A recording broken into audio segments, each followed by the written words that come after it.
The Reverend Clarence Virgil Thompson Richeson was sorely tempted by the sins of the flesh and paid the ultimate earthly price for his weakness. In 1911, the 35-year-old Richeson was betrothed to a wealthy heiress and daughter of a Boston Brahmin when he had the misfortune of impregnating one of his conquests, an 18-year-old choir singer named Avis Linnell. As a result of the difficult position he found himself in, like so many others, Richeson chose murder as the solution to his problems.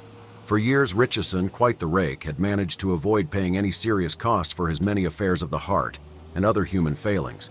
There were some consequences, it is true, but the minister always seemed to land on his feet somewhere. Born in Rose Hill, Virginia, Richeson eventually found himself at the William Jewell College outside Kansas City, Missouri. There he became engaged to the daughter of a professor. Up until the announcement appeared in the Boston newspapers of Richeson's engagement to Violet Edmonds, the Missouri woman considered herself Richeson's fiancée. She wasn't alone. Expelled from Jewell College for cheating on exams shortly after he was ordained as a Baptist minister, Richeson worked as a streetcar conductor and served as a fill-in minister around Kansas City. Eventually, he found a position at the Bud Park Baptist Church. While serving there, he became involved with a widow who was not a member of his congregation. One Sunday, she reportedly showed up while he was preaching, prompting him to faint while at the pulpit. At another church, 3 young ladies stood up at a service and each asked the minister if he planned to follow through on a promise to marry her. Richeson's fiery sermon that day had been about how mothers had a responsibility to keep close tabs on their daughters to avoid sin. After the service, he fled town, never to return. In 1906, Richeson appeared at Newton Theological Seminary near Boston, receiving his degree in 1909. While at Newton, he was held in contempt by many of his classmates and instructors. The politeness of a polished Southerner and the natural conceit of a handsome man are the main characteristics of the Rev. Mr. Richeson, said the Rev. Nathan Wood, a classmate. He went out of his way to be courteous, and I often thought that those who did not know him would likely believe him to be insincere. Richeson was called to a congregation in Hyannis, Massachusetts, where he met and romanced Avis Linnell, whom he baptized and induced to join the choir. Shortly after they met, Avis began wearing a diamond ring and was telling her friends that she was engaged to the minister. Within a year of taking charge of the Hyannis congregation, Richeson was involved in a conflict with his deacons. The church elders considered him impetuous and disapproved of his coarse language. There was also a problem with a missing $50 that had been left by a parishioner in the minister's study. Richeson claimed to have been robbed, but shortly after the theft, the deacons learned that he had sent a money order to a woman friend in Salt Lake City.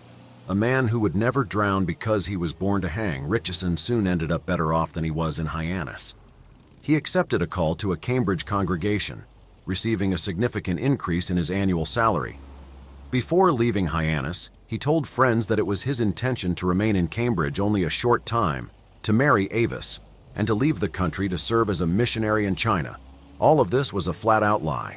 For a man like Richeson, Cambridge, the haunt of Puritans like Increase Mather, was an ideal hunting ground for a man who wanted the best and worst in life. Richeson convinced Avis to accompany him to Boston to study music at a conservatory there. It would be important that a minister's wife be schooled in music, he said. In Boston, Avis lived alone at the YWCA.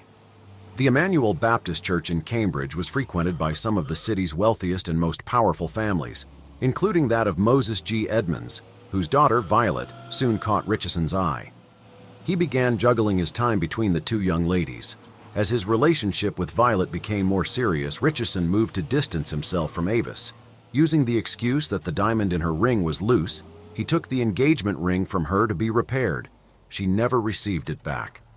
In October 1911, an announcement appeared in the Boston papers that the Reverend Richeson and Miss Violet Edmonds were engaged. When Avis learned of this, she collapsed into tears, only to recover when Richeson assured her and her family that the item was gossip that had been printed by mistake. The engagement was no mistake, however. Invitations had been mailed for a late October wedding.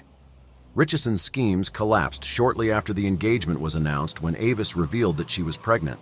The minister knew that there was no way he would be able to talk his way out of this dilemma and began to take steps to remedy the situation. How long ago he learned of the girl's condition can never be known, for the girl did not even take her mother into her confidence, said Chief Inspector Joseph Dugan, who headed the investigation into Avis's death. but we do know that when the formal invitations to his marriage of Miss Edmonds were sent out, Miss Linnell's condition was desperate. On Friday, October 13th, Richeson appeared at the drugstore of William Hahn in Newton and made a strange request.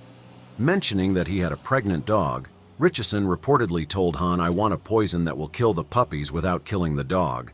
Hahn assured him that no such poison existed, so Richeson asked for potassium cyanide to kill the dog. The next day, Richeson met with Avis and gave her a vial of medicine that he said would cause an abortion. In fact, the vial contained enough poison to kill 10 people. Richeson banked on the plan that Avis's friends would assume that she committed suicide after learning her beloved minister had become engaged to another woman. What his plan did not include was the likelihood of an autopsy, which would not only reveal the presence of poison, it would show Avis was with child. More importantly, he did not count on it was that Avis would tell her friends at the YWCA that she had had lunch with the minister and that he had given her some headache medicine. Around 11 p.m. October 14th, Avis retired to the bathroom of the YWCA and swallowed the vial of potassium cyanide, probably expecting that it would cause a spontaneous abortion. Instead, she began gasping for air and was discovered nearly dead by her housemates. She died that night. When the autopsy revealed that she was pregnant and that she had taken a large dose of cyanide, police for several hours believed that she had killed herself. She was subsequently buried in the gown she made for her wedding. Within a day or so, they became suspicious of Richeson because of his behavior. One of Avis's friends called him to let him know that Avis had died, and he first denied even knowing her, then asked, "Why did you phone me? Tell her parents." At the same time that the druggist Hahn was telling police that he sold cyanide to Richeson, the minister fled his lodgings and took refuge at the Edmonds home.